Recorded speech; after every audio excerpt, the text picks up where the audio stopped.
तहजीब मुमकिन है बैरूत से निकाल दी गई हो, लेकिन बस उसकी जिंदगी मुझे अजीज थी। ये पता चल चुका था कि वो जिंदा है, इतना ही काफी था। एक बार फिर वो गुम हो गई थी, लेकिन ऐसा पहली बार तो नहीं हुआ था। मुझे यकीन था कि तहजीब उन लोगों के लिए इतना तरने वाला साबित नहीं होगी। किसी न किसी तौर वो अपनी गुलू खलासी का बंदोबस्त कर ही लेगी। चुनाचे अब काफी इत्मीनान था, लेकिन अब मेरी अदाकारी में कोई कमी वाक़ई हो गई तो फिर ऑलिव हार्वर्ड होशियार हो जाएगा और उसके और तहजीब के लिए असल खतरा शुरू हो जाएगा। चुनाचे तहजीब की जिंदगी के लिए और अपने मकसद की तकमील के लिए और ऑलिव हार्वर्ड की शिकस्त के लिए मुझे अपने आप को एक गमजदा आशिक बनाकर पेश करना था। तंजीम से बरगश्तगी भी बराबर जारी रहनी चाहिए थी। मुमकिन है इसके लिए मुझे कोई लंबा खेल खेलना पड़े। मैंने अपने जहन को पूरी तरह उस खेल के लिए तैयार किया। बर्ड की ये बात मुझे याद थी कि ऑलिव हार्वर्ड 1000 आंखों से मेरी निगरानी कर रहा होगा, लेकिन अब ये तो मुमकिन नहीं था कि उसे मेरे अब तक के हालात भी मालूम हो। बज़ाहिर ऐसी कोई बात मंजर-ए-आम पर नहीं आई थी, चुनाचे मेरे लिए जरूरी था कि मैं इस कोठी को छोड़ दूं। मैंने अपनी दानिस्त में अपनी मौजूदगी के यहाँ तमाम निशानात मिटा दिए। कोठी के टेलीफोन को नासिर अजीजी से गुफ्तगू करने के लिए इस्तेमाल नहीं कर सकता था। चुनाचे उसके अक़बी हिस्से से बाहर निकला और दूर तक पैदल चला गया। फिर काफी लंबा चक्कर काटने के बाद मैंने एक पब्लिक टेलीफोन बूथ में दाखिल होकर नासिर अजीजी के नंबर डायल किए। बूथ के आसपास किसी इंसान का वजूद नहीं था। नासिर अजीजी ने कई सेकंड के बाद रिसीवर उठाया था। गालिबन वो अभी तक सो रहे थे। मैंने कहा, हेलो, नासिर साहब से बात करनी है। नासिर अजीजी की आवाज उभरी, मैं ही बोल रहा हूँ, कौन साहब हैं? मैंने कहा, अली यार खान बोल रहा हूँ। वो बोले, ओ अली, कहो खैरियत है, काम हो गया?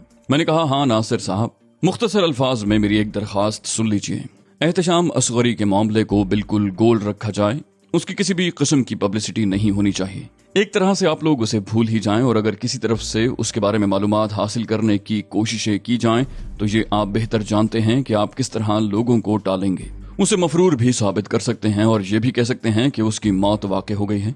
बहर तौर ये किसी को मालूम नहीं होना चाहिए कि मैंने एहतशाम असगरी से कोई राब्ता कायम किया था। नासिर साहब बोले, बेहतर है, ऐसा ही होगा, लेकिन कुछ सूरत हालात तो बताओ मुझे। मैंने कहा, बस यूं समझिए कि ठीक ठाक है। वो बोले, तुम्हारी जहनी कैफियत कैसी है? मैं तुम्हें सिर्फ सब्र की तलकीन ही कर सकता हूँ अली, खुद को संभालो। मैंने कहा, कोशिश करूंगा। जो गम मेरे सीने को लगा है उसे भूलना उतना आसान नहीं है। आपके इल्म में ये बात है कि मैंने जुमला अधूरा छोड़ दिया। वो बोले, मैं जानता हूँ। बहर तौर हमारी तकदीर में ये लिखा था, हम इसे नहीं टाल सकते थे। नासिर अजीजी साहब ने कहा। मैंने कहा, खुदा हाफिज, बस यही अर्ज करना था, और मैंने टेलीफोन बंद कर दिया। इससे ज्यादा नासिर अजीजी से गुफ्तगू नहीं करना चाहता था। फिर मैंने अपने होटल का ही रुख किया था। होटल के कमरे में दाखिल होने के बाद मैंने दरवाजा बंद कर लिया। खुद भी तकरीबन सारी रात ही जागते गुजर गई थी, इसलिए मैं सोना चाहता था। मैंने बिस्तर पर लेटकर आंखें बंद कर लीं और सोने की कोशिश करने लगा।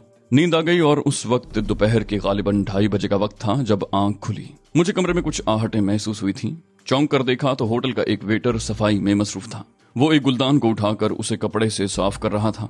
मुझे देखकर सीधा खड़ा हो गया और फिर दूसरी चीजों की झाड़ पहुंच करने लगा। मैंने पूछा, क्या वक्त हुआ है वेटर? बोला, 2:30 बजे हैं सर। मैंने कहा, मेरे लिए खाने पीने की कुछ हल्की फुल्की चीजें ले आओ।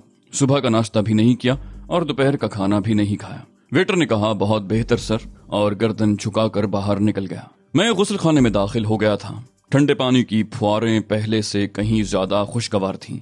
अब हर चीज में एक शुगुफ्तगी नजर आ रही थी और उसकी वजह मैं जानता था। मैं लिबास तब्दील करके बाहर निकल आया। वेटर अभी तक नहीं आया था। मैं यूं ही बैठा हुआ दरवाजे की तरफ देख रहा था। दफतन ही मेरे जहन में एक हल्की सी क्लिक हुई। वो वेटर उस वक्त दरवाजा खोलकर मेरे कमरे के अंदर आया था जब मैं सो रहा था और उसने सफाई शुरू कर दी थी। क्या इसमें भी कोई राज है? ये काम वो उस वक्त भी कर सकता था जब मैं जाग जाता। मेरे सोने के दौरान उसने ऐसा क्यों किया? जहन में कुरेद पैदा हो गई। वेटर थोड़ी देर के बाद वापस आया तो मैंने उसका चेहरा देखा। मेरी निगाहों को देखकर वो किसी कदर घबरा सा गया।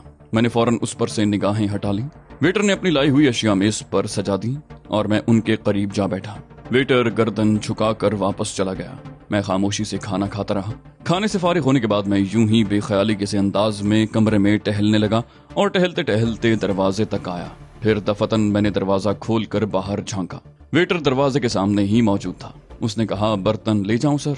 मैंने कहा, हाँ जरूर। लेकिन वेटर की इस तरह दरवाजे के सामने मौजूदगी मुझे बुरी तरह खटकी थी और अब ये बात मेरे दिल में जड़ पकड़ती जा रही थी कि होटल में मेरे लिए कोई जाल बुना जा रहा है। मैं तो खुद उसका मुंतजिर था। कुछ न कुछ होना चाहिए था, और अगर उन लोगों ने इसका आगाज कर दिया था तो वो एक तरह से मेरी मुश्किल आसान कर रहे थे। वेटर चला गया, मैंने दरवाजा खुला छोड़ दिया था। चंद लम्हे के बाद मैंने बाहर झांका। अब राहदारी सुनसान पड़ी हुई थी। चुनाचे वापस आकर मैं कमरे के वस्त में खड़ा हो गया और पूरे कमरे में मैंने इस अंदाज से निगाहें दौड़ाना शुरू कर दी जैसे किसी चीज की तलाश हो। कोई ट्रांसमीटर या डिक्टाफोन वगैरह अगर यहाँ छुपाया गया है तो वो कहाँ छुपाया जा सकता है। दफतन मुझे वो गुलदान याद आ गया जिसे मेरे जागते वक्त वेटर उठाकर साफ कर रहा था, और मैं बर्क रफ्तारी से गुलदान के करीब पहुंच गया। मैंने गुलदान को उलट पलट कर देखा, उसमें से फूल निकाले।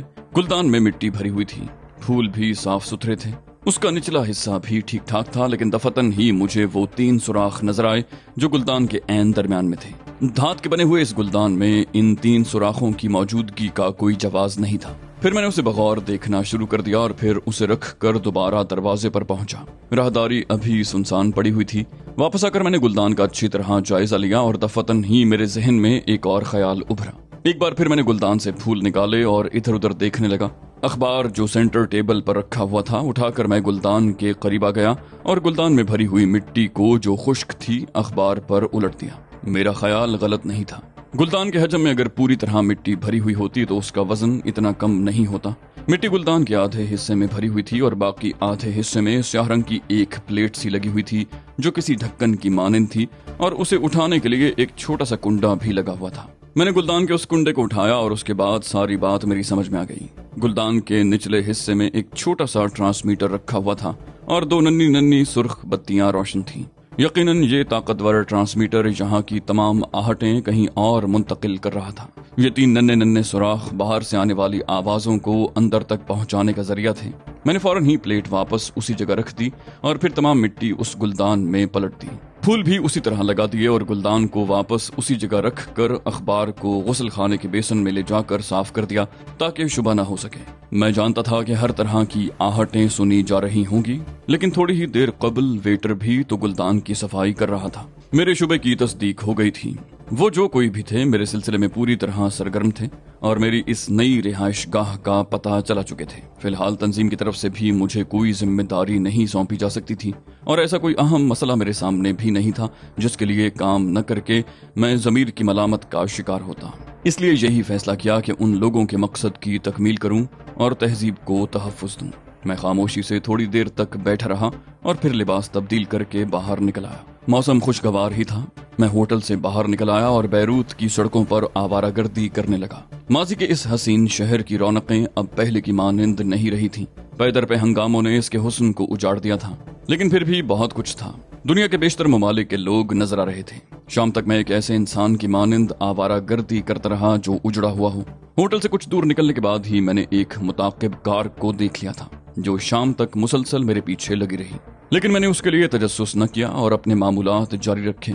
रात को एक नाइट क्लब में दाखिल हो गया। ऐसी तफरीहात से मुझे कभी दिलचस्पी नहीं रही थी, लेकिन हालात के तहत ये जरूरी था। अपनी निगरानी करने वालों को ये तासुर देना जरूरी था कि मैं आहिस्ता आहिस्ता बदल रहा हूँ। क्लब में रक्कासाओं के थिरकते हुए जिस्मों को देखता रहा जो अखलाक और इंसानी कदरों की कातिल थीं और चंद करेंसी नोटों के लिए कायनात की दिलकशी को पामाल कर रही थी। बेहयाई के ये मुजाहिरे यहाँ के क्लबों में आम थे। काफी रात गए वहाँ से उठा और शराबियों के से अंदाज में चलता हुआ बाहर निकल आया। एक टैक्सी मुझे लेकर होटल चल पड़ी थी। बाकी रात किसी खास वाक़े से खाली थी। दूसरी सुबह नाश्ते से फारिग हुआ था कि किसी ने दरवाजे पर दस्तक दी। मैंने पूछा कौन है, आ जाओ। दरवाजे से अंदर दाखिल होने वाला बड था।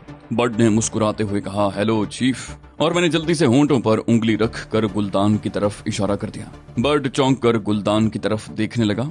मैंने अफसुर्दगी से कहा हेलो बर्ड, लेकिन मैं मुसलसल गुलदान की तरफ उंगली उठाए इशारों में उसे समझाने की कोशिश कर रहा था और बर्ड जैसे ज़हीन इंसान के लिए सूरत हाल को समझना मुश्किल नहीं था। वो मेरे नजदीक आकर बैठ गया। बोला खुद को संभालो चीफ, ये क्या हालत बना रखी है तुमने। चालाक बर्ड हकीकत की तह तक पहुंच गया था। मैंने मुस्कुरा कर गर्दन हिला दी और बदस्तूर अफसुर्दा लहजे में कहा ठीक हालत है मेरी बर्ड, और क्या करूं। वो बोला जिंदगी इतनी महदूद तो नहीं है। बाज़ औक़ात हम बहुत बड़े बड़े खस्सारों से दो चार होते हैं, लेकिन बहरहाल वक्त बहुत कुछ भुला देता है। जो गुम हो चुका है वो वापस नहीं मिल सकता। खुद को मारने से क्या फायदा। मैंने कहा मुश्किल है बर्ड, वक्त लगेगा, इसमें काफी वक्त लगेगा। मुझे अपनी हिमाकतों का मातम करने दो। वो बोला, कौन सी हिमाकतें? मैंने कहा, ये सवाल जरूरी है बड, ये कैसे लोग हैं? मैंने इनके लिए क्या नहीं किया बड? क्या ये सब कुछ मुझ पर कर्ज था? लेकिन इसका ये सिला दिया इन्होंने कि मुझसे मेरी जिंदगी छीन ली। वो बोला, अभी तुम सदमे का शिकार हो चीफ, कुछ वक्त गुजर जाने दो, तब मैं तुमसे बात करूंगा। मैंने कहा, क्या बात करोगे बड? अब कोई बात करने से क्या फायदा? वो बोला, बैरूत से निकल चलो चीफ, कुछ वक्त कहीं और गुजारो, तुम्हें सुकून मिलेगा। मैंने कहा, मैं कोई फैसला नहीं कर सका बड, मैं तन्हाई चाहता हूँ, मुकम्मल तन्हाई। वो बोला, एक बात तुम अच्छी तरह जानते हो चीफ, बर्ड तुम्हारा वफादार है, तंजीम का नहीं। अगर तुम तंजीम के लिए काम नहीं करोगे तो तुम्हारा क्या ख्याल है कि बर्ड तुम्हें छोड़ देगा? हरगिज नहीं चीफ, बर्ड की हर सोच तुमसे मुंसलिक रहेगी। अगर तुम तंजीम के खिलाफ भी काम शुरू करोगे तो बर्ड तुम्हारे साथ होगा। इस बात को कभी आजमा लेना चीफ, बर्ड सिर्फ तुम्हारा वफादार है, सिर्फ तुम्हारा। मैंने आहिस्ते से कहा, मैं जानता हूँ बर्ड। वो बोला, उठो चीफ, मेरे कमरे में चलो, मेरा कमरा तुम्हारे नीचे वाली मंजिल में है, आओ, इस तरह कमरे में घुसे रहोगे तो मर जाओगे, कब से बाहर नहीं निकले। मैंने कहा, नहीं बर्ड, मैं सिर्फ कमरे में नहीं घुसा रहा। बोला, कहाँ गए थे? मैंने कहा, कल रात तक आवारागर्दी करता रहा था। वो बोला, तन्हा?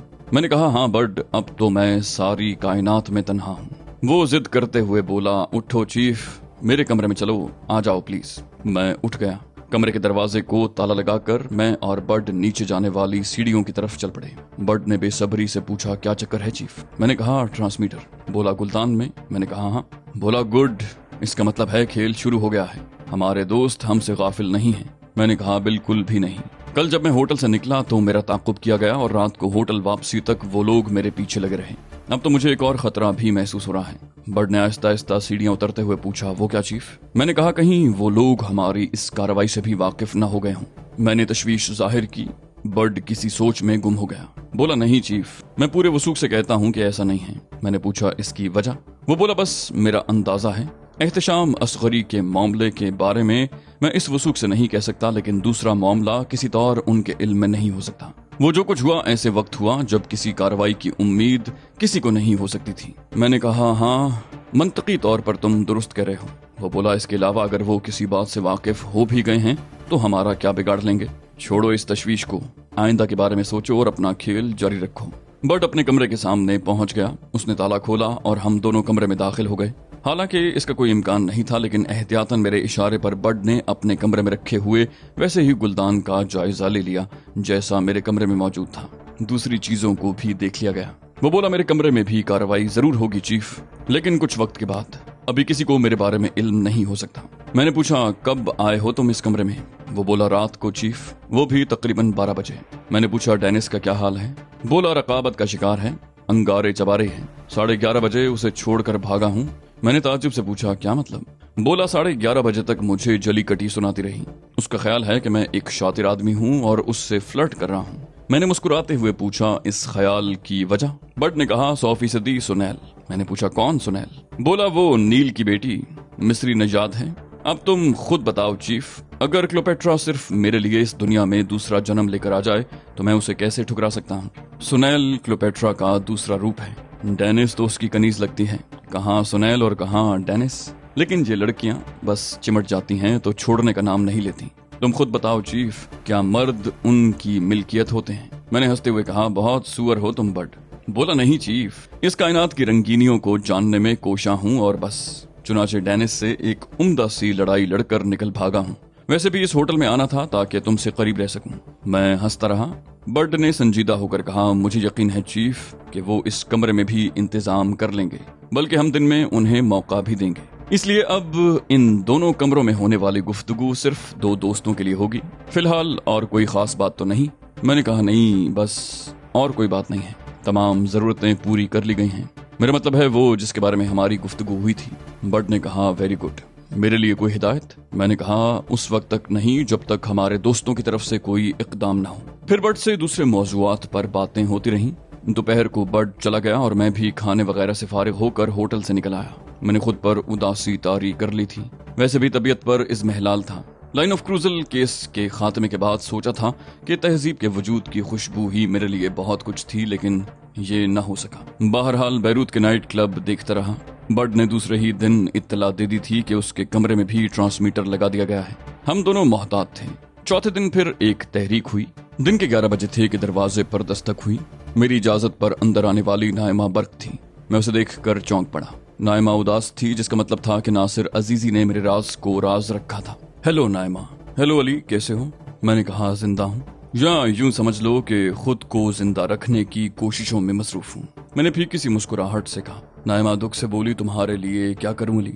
मैंने कहा, मेरे लिए परेशान न होना नाइमा, सब ठीक है और जो ठीक नहीं है वो ठीक हो जाएगा। वो बोली, बाज़ औक़ात नेकियां भी किस तरह उलट जाती हैं। अब तो हम सब इस एहसास का शिकार हैं कि काश हम तहजीब को अमेरिका से वापस न लाते। मैंने कहा, हाँ नाइमा, मेरे साथ जुल्म हुआ है। तुम लोगों ने ये सब कुछ किया था तो उसकी हिफाजत भी तुम पर फर्ज थी। तुम खुद सोचो क्या सिला मिला है मेरी अब तक की काविशों का। एक बार तुम लोगों ने मुझे जलील किया और मुझ पर एक घिनौना इल्जाम लगाया। मैं अपने जज्बों को लेकर खामोशी से यहाँ से चला गया, लेकिन जिनके लिए मैंने अपना मुस्तकबिल कुर्बान किया था उन्हें न भूल सका और जो कुछ मुझसे बन पड़ा करता रहा। तुम लोगों ने मुझे बैरूत वापस लाने की कोशिशें की, लेकिन मेरा दिल नहीं चाहता था यहाँ वापस आने को। मैंने अपनी दुनिया अलग कर ली थी। अपने लिए मैंने एक सहारा तलाश कर लिया था। तुमने वो सहारा भी मुझसे छीन लिया। बताओ क्या छोड़ा है तुमने मेरे लिए? क्या मैं इसी का मुस्तहिक था? मुझे धोखे से बैरूत लाया गया, तहजीब के साथ भी यही किया गया। तुम्हारी वजह से हमने हजारों दुश्मन बना लिए थे नाइमा, हम उनसे लड़ रहे थे। अगर तहजीब किसी दुश्मन का निशाना बनती तो शायद मेरे सीने में ये आग न होती। दुख तो यही है कि वो उनका शिकार हुई जिनके लिए मैंने हमेशा अच्छे अंदाज में सोचा। नाइमा ठंडी सांस लेकर बोली, मेरे पास कहने के लिए कुछ भी नहीं है अली, कुछ नहीं कह सकती सिवाय इसके कि हम बदनसीब हैं। मैंने कहा, जो कुछ होना था हो चुका है नाइमा, अब कुछ कहने से फायदा भी कुछ नहीं। वो बोली, अली सदफुल ऐश वापस आ गई है, तुमसे मिलना चाहती है। मैंने कहा, एक एहसान कर सकती हो मुझ पर नाइमा? बोली, क्या?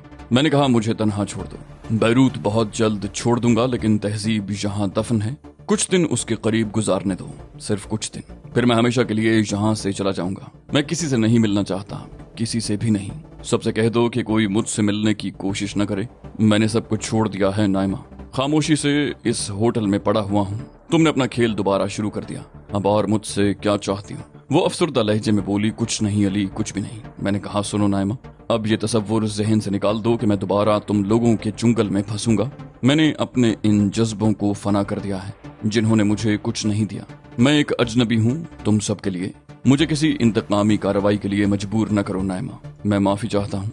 बस मेरा सब्र यहीं तक मेरा साथ दे सकता था। उसने सिसकियां लेते हुए कहा, अच्छा अली, खुदा तुम्हें सुकून दे। ये कहकर वो बाहर निकल गई। मुझे बेहद अफसोस हुआ, लेकिन मसलहत का यही तकाजा था। उस वक्त कोई लग़्ज़िश नहीं की जा सकती थी। 2-3 दिन और गुजर गए। इस दौरान मेरी मसरूफियात में कोई फर्क नहीं पड़ा। उस रात भी एक रेस्तरां में खाना खाने दाखिल हुआ था। एक मेज पर बैठकर मैंने मेन्यू तलब किया। मेरे सामने की मेज उस वक्त खाली थी।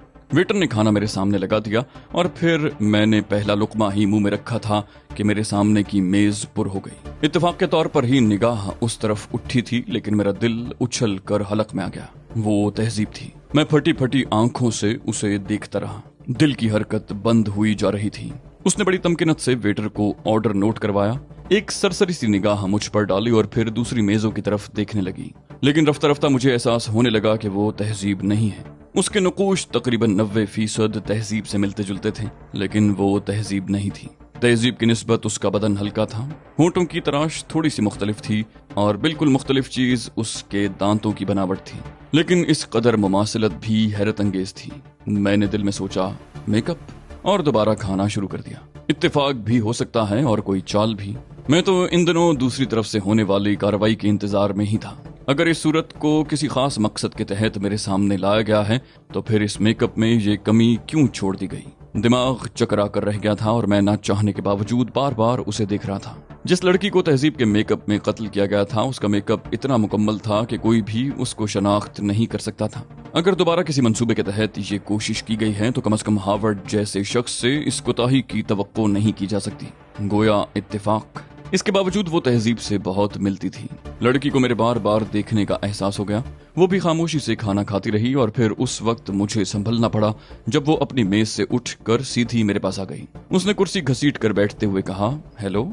मेरे मुंह से बमुश्किल निकला हेलो। करीब से देखने पर यह तसव्वुर मुकम्मल हो गया था कि वो तहजीब नहीं है। उसकी आवाज भी मुख्तलिफ थी। उसने कहा, आप बार बार मुझे देख रहे थे। मैंने खिजालत से कहा, सॉरी, माफी चाहता हूँ। बोली, वैसे ये कोई माजरत की बात नहीं है, मैं जाजिब नजर हूँ और उमूमन लोग मुझे एक बार देख कर नजरअंदाज नहीं करते। लेकिन बदकिस्मती से मैं नफ्सियात की तालिबा रह चुकी हूँ और इंसान शनासी मेरी हॉबी है। मैंने फंसी फंसी आवाज में कहा, जी। बोली, घूरने वाले किसी नौजवान लड़की को इस तरह नहीं घूरते जैसे आप। मैंने परेशानी से गहरी सांसें लेते हुए कहा, मैं समझा नहीं मोहतरमा। बोली, उनकी निगाहों के जाविये मुख्तलिफ होते हैं, वो निगाहें सिर्फ चेहरे तक ही महदूद नहीं रहती। मैंने बेबसी के अंदाज में कहा, जो कुछ आप कह रही हैं मेरी समझ में नहीं आया। लड़की बहुत ज़हीन मालूम होती थी और मुझ पर छा जाने की कोशिश कर रही थी। बोली, पहले आप ये बताइए, क्या मैंने आप पर इल्जाम तराशी की है? मैंने कहा, किस सिलसिले में? बोली, यही कि आप मुझे घूर रहे थे। मैंने कहा, क्या घूरने और देखने में कोई फर्क नहीं होता? वो उंगली से गाल खुजाने लगी, सर हिलाते हुए बोली, हाँ होता है। मैंने कहा, तब गौर करके बताइए कि मैं घूर रहा था या देख रहा था? वो मुस्कुराकर बोली, सॉरी, आप सिर्फ देख रहे थे। मैंने कहा, उसके लिए माफी मांगू?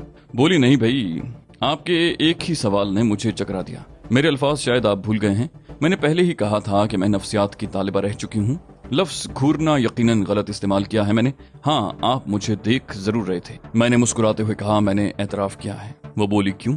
मैंने कहा, इसलिए कि आप जाज़िब नजर हैं। वो हंसते हुए बोली, ओह, मेरा ख्याल है आपने मेरी सारी नफ्सियात खाक में मिला दी। कहना कुछ चाहती थी, कह कुछ गई, और आपने मेरे अल्फाज को गिरफ्त में ले लिया। मैंने कहा, आपका ख्याल दुरुस्त है। मेरी नजरें सिर्फ आपके चेहरे का तवाफ कर रही थीं, और ये कि आपको देखते हुए मेरा जहन हर आलाइश से पाक था। उसने ठुनकते हुए कहा, मैं भी तो यही कहना चाहती थी। मैंने कहा, चलिए ठीक है, आपने मेरे इस तरह देखने का बुरा तो नहीं माना। बोली, कोई खास नहीं। मैंने मुस्कुरा कर कहा, शुक्रिया। बोली, अब क्या करूं? उसूलन तो बात खत्म हो गई है और मुझे यहाँ से उठ जाना चाहिए। मैंने कहा, नहीं, अगर आप नापसंद न करें तो बैठिए। बोली, अब आपका भी शुक्रिया। बाज़ औक़ात ऐसा हो जाता है। आई थी आप पर नफ्सियात का रोब डालने और खुद मरूब होकर रह गई। मैंने पूछा, कुछ पिएंगे? उसने कहा, कॉफी। मैं ज्यादा से ज्यादा कॉफी पीती हूँ। मैंने वेटर को इशारा करके बुलाया, फिर कॉफी के लिए कह दिया। वो बोली, उस मेज का बिल भी इधर ही ले आना। मैं दिलचस्पी से उसे देख रहा था। वो अजीब से अंदाज में बोली, अब कम से कम मेरा नाम तो पूछ लें। मैंने मुस्कुराते हुए जरा शरीर लहजे में कहा, क्या नाम है आपका? बोली, जूलियट, नैन्सी जूलियट। मैंने कहा, मेरा नाम अली यार खान है, आप मुझे अली कह सकती हैं।